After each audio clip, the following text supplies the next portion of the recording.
2000年後，蕭若元述往事，論當世，思來者，同大家一齊細說太史公史記。孟嘗君上齊，孟嘗君為齊國丞相，其舍人魏子，派咗一個叫魏子嘅人為孟嘗君收邑入。佢有個食邑噶嘛，翻去叫佢收糧，收呢個稅收啊！三返而不止一日，去咗3次，斗零都收唔到啊！孟嘗君聞之，孟嘗君聽見之後咧，對曰：點解你唔收咧？佢咧就咁答：有賢者竊假與之，以故不至邑。有一個好好嘅人，佢好等錢使，我哋將啲錢咧就俾晒佢，所以咧就冇收入。孟嘗君怒而退魏子，咁都得？你將我啲錢借晒俾人，居數年就炒咗佢咯。人或毀孟嘗君於齊閔王曰：有人去齊閔王嗰度攻擊孟嘗君，話孟嘗君將為亂，孟嘗君就嚟作反。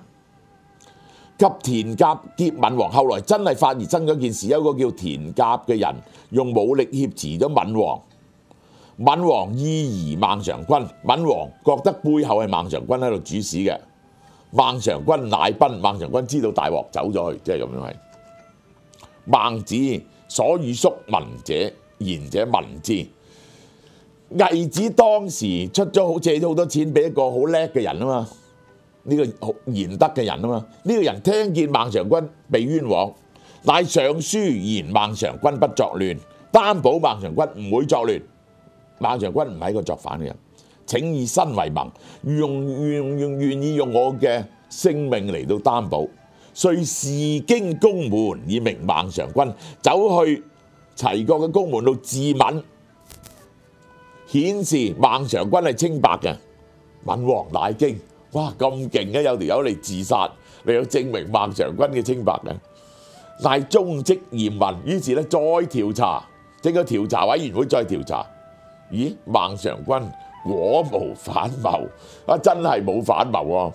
但係復召孟嘗君，再召孟嘗君。孟嘗君都知道佢懷疑咗自己一次唔係幾好嘢噶啦，因謝病話我老啦，翻去薛嗰度退休啦。閔王許之，咁於是咧就閔王咧就係答應咗佢。好，呢節到呢度完。